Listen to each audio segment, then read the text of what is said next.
درد منداں، ہم غریبوں کے غم گسار، ہم فقیروں کی ثروت، شہر یار ارم تاجدار حرم نوبہار شفاعت، شب اسرا کی دولہا نوشے بزم جنت، دانائے سبل مولائے کل خلق الرسل، خسرو خوباں سیاح لامکاں وجہ کل فکاں، در اللہ المکنون سر اللہ المخزون عالم ما کانا وما یکون، آب و گل انبیاء جان و دل اصفیاء، مطلع ہر سعادت مقطع ہر سیادت، خلاصہ کائنات فخر موجودات، حضور احمد مجتبی محمد مصطفیٰ، ارواحنا فدا صلی اللہ تعالی علیہ وآلہ وصحبہ وبارک وسلم کی بارگاہ بے کس پناہ میں جس طریقے سے پڑھاؤں بلند آواز سے میرے ساتھ مل کر پڑھیں۔ الصلاة والسلام علیکہ یا رسول اللہ، الصلاة والسلام علیکہ یا نبی اللہ، الصلاة والسلام علیکہ یا حبیب اللہ، وعلى آلك وأصحابك يا نور الله صلی اللہ تعالی علیہ وسلم۔ راہ پرخار ہے کیا گناہ ہے، راہ پرخار ہے کیا گناہ ہے، پاؤں افکار ہے کیا گناہ ہے، تیرے بیمار کو میرے عیسیٰ گشت لگاتار ہے کیا گناہ ہے، دور جانا ہے رہا دن تھوڑا کوچ تیار ہے کیا گناہ ہے، دل ہمیں تم سے لگانا ہی نہ تھا اب سفر پار ہے کیا گناہ ہے، اوروں سے چھپ کے کیے جس کے گناہ وہ خبردار ہے کیا گناہ ہے، اور کیوں رضا اڑتے ہو ہنستے اٹھو، کیوں رضا اڑتے ہو ہنستے اٹھو، جب وہ غفار ہے کیا گناہ ہے، جب وہ غفار ہے کیا گناہ ہے۔ آج کی یہ خوبصورت سی محفل جس میں مجھ سے بیشتر آپ نے مفتی صاحب قبلہ کا خطاب سماعت کر لیا ہے، اور میرے بعد بھی آپ کو ایک خطاب سماعت کرنا ہے، تھوڑی دیر چونکہ وقت زیادہ ہوا ہے، بہت مختصر سے وقت میں کچھ معروضات پیش کرنے کی سعادت حاصل کی جائے گی۔ جس آیہ کریمہ کی تلاوت کی گئی ہے، اللہ تبارک و تعالی اس کے متعلق مجھے حق کہنے اور آپ سب کو حق سن کر اس پر عمل کرنے اور اسے عام کرنے کی توفیق عطا فرمائے۔ اس دنیا کے اندر ہم لوگ شب و روز گزار رہے ہیں، اللہ رب العزت نے سب کو نعمتیں عطا کر رکھی ہے، اللہ پاک نے کوئی ایسا بندہ نہیں جس کو محروم کیا ہو، سب کے پاس نعمت موجود ہے۔ اگر آپ اندازہ کریں کسی کے پاس دولت ہے تو سونے پر سہاگا ہے، لیکن اگر بالفرض دولت نہ بھی ہو تو اللہ نے انسان کو اتنا دولت مند کیا ہے کہ اگر انسان اس پر شکر کی نظر ڈالے تو ہزاروں نہیں بلکہ کروڑوں سجدے انسان کی پیشانی کے اندر مچلتے ہوئے نظر آتے ہیں۔ یاد رکھنا یہ نوٹوں پر چھپی ہوئی جسے ہم دولت کہتے ہیں صرف یہی دولت نہیں ہے، بلکہ یہ دولت تو نچنیوں کو بھی مل جاتی ہے، یہ دولت تو بھیک منگوں کو بھی مل جاتی ہے، جس کو اصل میں لوگ دولت کہتے ہیں، لیکن حقیقت میں وہ دولت جو کمائی نہیں جا سکتی، جو خریدی نہیں جا سکتی، جو بیچی نہیں جا سکتی، جو بچائی بھی نہیں جا سکتی، جو لوٹائی بھی نہیں جا سکتی، وہ کون سی دولتیں ہیں؟ مثال کے طور پر ہمارے ماتھوں میں دو آنکھیں دیکھ لے، کیا یہ اللہ کی دی ہوئی دولت نہیں ہے؟ انسان کتنا مالدار ہے، انسان کتنا دولت والا ہے، اللہ اکبر۔ مجھے بتاؤ جو یہ شکایت کرتے ہیں مولانا اللہ نے ہمیں کیا دیا، میں پوچھتا ہوں ان دو آنکھوں کی قیمت اگر لگانا چاہو بتاؤ اس کی قیمت کیا ہے؟ کیا کروڑوں روپے دے کر بھی کسی کو یہ دو آنکھیں بیچو گے؟ کیا یہ دو آنکھیں کسی کو دو گے؟ نہیں نہیں، اپنے پورے وجود کے اندر اندازہ کرو اللہ نے ہمیں دیا کیا ہے۔ بڑی معذرت کے ساتھ جو ناشکر بدبخت یہ کہتے ہیں کہ اللہ نے ہمیں دیا کیا ہے، میں کہتا ہوں اللہ نے کیا نہیں دیا ہے۔ اللہ اکبر، ہر نعمت تو اللہ نے دی ہے۔ اب میں بہت زیادہ تبصرہ کرنے کی بجائے صرف اشارے کرنا چاہتا ہوں، دو آنکھیں اس نے عطا فرمایا، دو کان اس نے عطا فرمایا، زبان اس نے عطا فرمائی۔ جا کر کے اس انسان سے پوچھو جس کے دو سامنے کے دانت کسی ایکسیڈنٹ کے اندر ٹوٹ گئے ہیں، جب وہ آئینہ دیکھتا ہے تو اس کو ان دو دانتوں کا احساس کتنا ہوتا ہے۔ اللہ اکبر، بتاؤ یہ وجود دیا، یہ سانسیں لے رہے ہو اور باہر کر رہے ہو، یہ ساری نعمتیں کس کی دی ہوئی ہے؟ اب مجھے بتاؤ، اتنا سب کچھ اللہ نے دیا لیکن مانگا کچھ نہیں، وہ تو بے نیاز ہے، اسے کچھ چاہیے بھی نہیں۔ اللہ اکبر، میرے آقا صلی اللہ علیہ وسلم کے دیوانوں، لیکن خدا کی نعمتیں پانے کے بعد انسان زمین کے اوپر آ کر اللہ کو بھول چکا، اللہ کو فراموش کر چکا، اللہ کے قانون کو پیٹ کے پیچھے ڈال چکا، اللہ رب العزت کے فرامین کو پیٹ کے پیچھے ڈال چکا، اور آج انسان اپنی طبیعت کے مطابق زندگی گزار رہا ہے، کھاتا ہے طبیعت کے مطابق، سوتا ہے طبیعت کے مطابق، اٹھتا ہے طبیعت کے مطابق، بولتا ہے طبیعت کے مطابق، اور انسان یہ سوچ رہا ہے میں تو اپنی من کی زندگی گزار رہا ہوں، میں تو اپنی منمانی کر رہا ہوں، مجھے کون کیا کرے گا؟ مگر یاد رکھنا، دنیا کے دوسرے مذاہب کے انسان اگر یہ بات کہیں یا سوچیں تو ان کا اپنا معاملہ ہے، لیکن جنہوں نے محمد رسول اللہ صلی اللہ علیہ وسلم کا کلمہ پڑھا ہے وہ یہ نہیں سوچ سکتا، کیونکہ ہمارے یہاں مرنے کے بعد فنا نہیں ہے، مرنے کے بعد اللہ اکبر، مرنے کے بعد ختم ہو جانا نہیں ہے، مرنے کے بعد مٹ جانا نہیں ہے، مرنے کے بعد تباہ ہو جانا نہیں ہے، مرنے کے بعد تاریکی نہیں ہے، بلکہ اللہ اس زندگی سے خوبصورت زندگی موت کے بعد کی زندگی ہے۔ لوگ کہتے ہیں موت کے بعد کی زندگی اس سے خوبصورت زندگی کیسے ہے؟ تو ہم ان کو بتاتے ہیں اگر کافر ہے، مرتد ہے، بے دین ہے تو اس کے لیے تباہی ہے، لیکن رسول اللہ کا وفادار ہے تو مرنے کے بعد کی زندگی کتنی خوبصورت ہے۔ جب تک مرتا نہیں ہے گنبد خضرا دیکھتا ہے، اور مرتا ہے تو گنبد والے کو دیکھتا ہے۔ نعرہ تکبیر! میرے امام کہتے ہیں جان تو جاتے ہی جائے گی قیامت، یہ ہے اب یہاں مرنے پہ ٹھہرا ہے نظارہ تیرا، اب یہاں مرنے پہ ٹھہرا ہے نظارہ تیرا۔ اور حضور تاج شریعت تو اور بڑھ کر بات کہتے ہیں، کہتے آپ کی طلعت کو دیکھا، جان دی قبر میں پہنچا تو دیکھا۔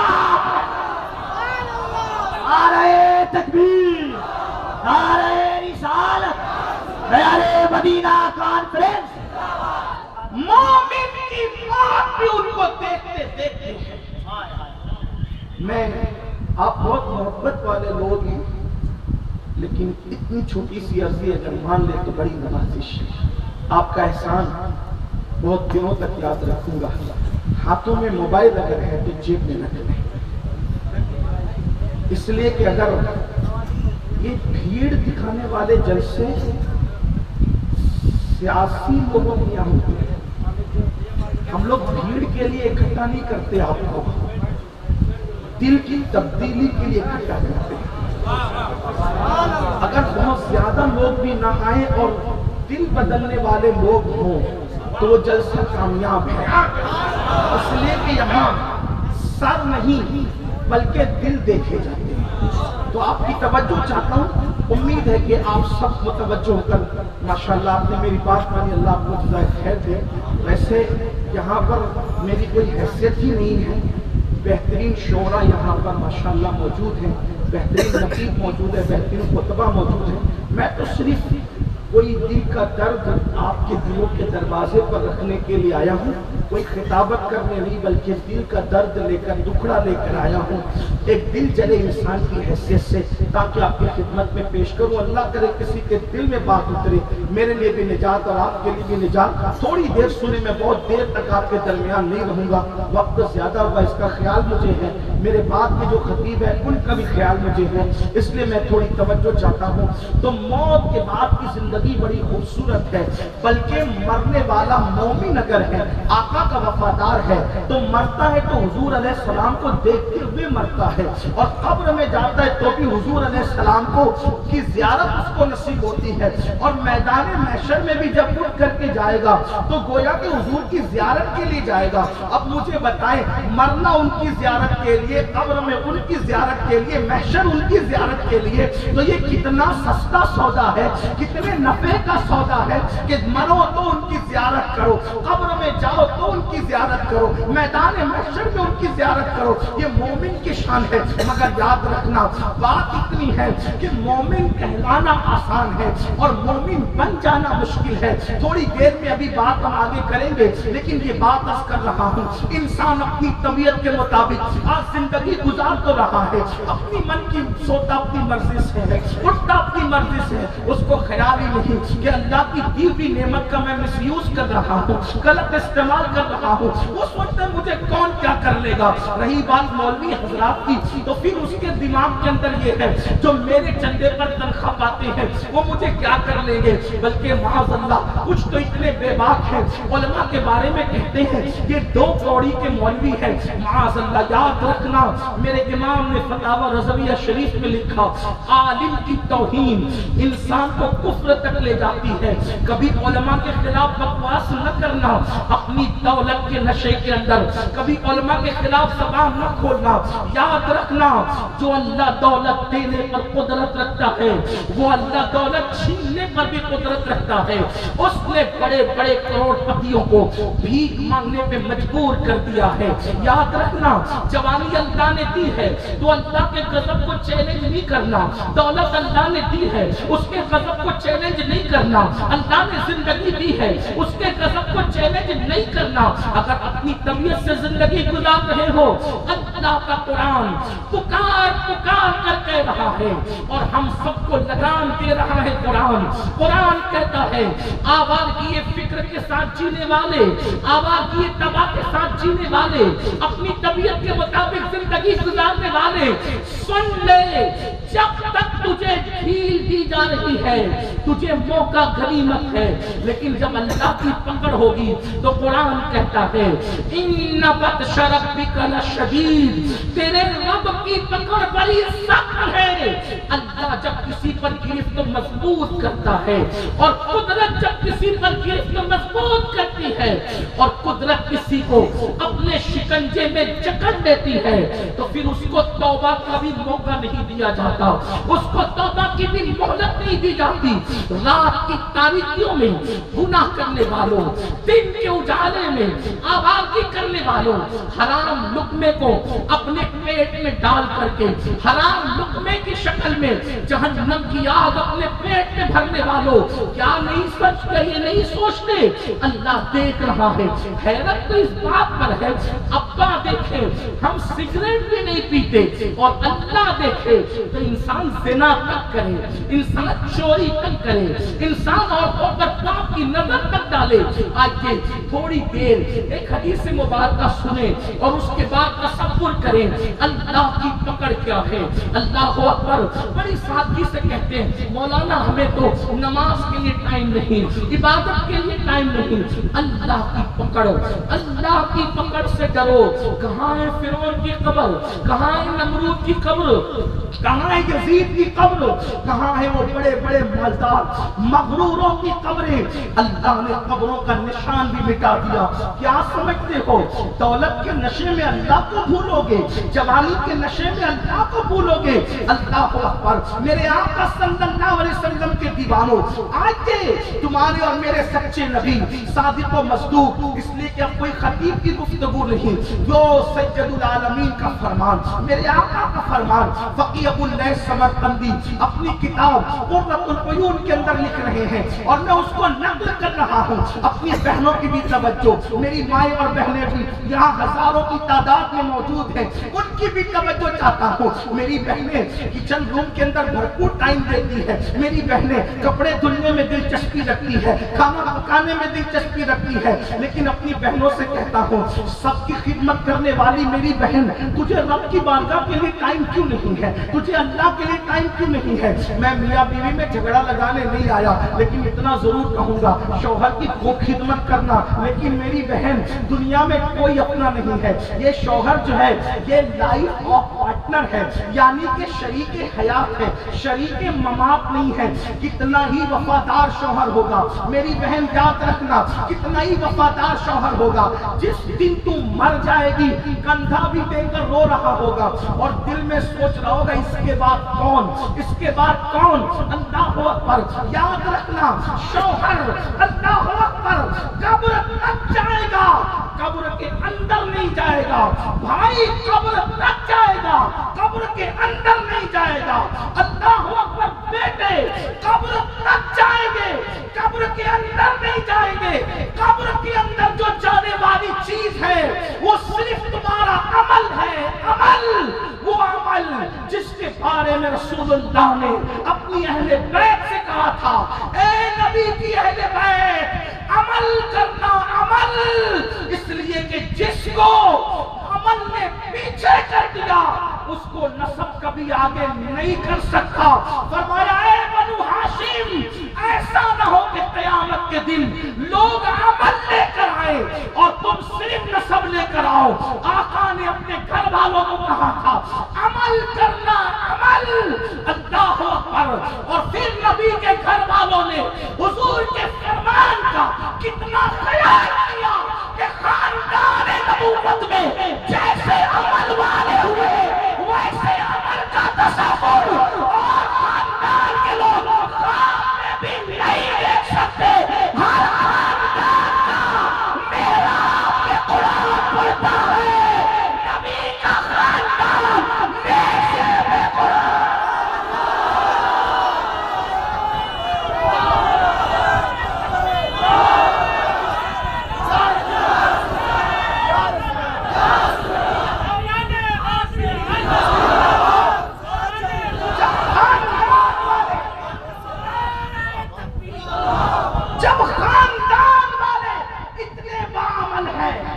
تو در والوں کو کتنا باعمل، گھر والے اتنے باعمل ہیں، لیکن یہاں حال یہ کہ در گھر والے تو لفظہ برندام ہے، نانا کی بات سن کے، بابا کی بات سن کے، اور در والے اتنے بے باک ہو گئے، کہتے ہمیں تو قرآن پوری زندگی نہ اٹھائیں گے، قرآن پوری زندگی نہ اٹھائیں گے، نہیں پڑھیں گے قرآن کبھی، اور سنیں گے ہم جنتی نہیں تو کون؟ میں نے کہا جو جنتی جوانوں کا سردار تھا اس نے تعلیم دیا جو نبی والا ہوگا وہ قرآن کا دامن کبھی نہیں چھوڑ سکتا۔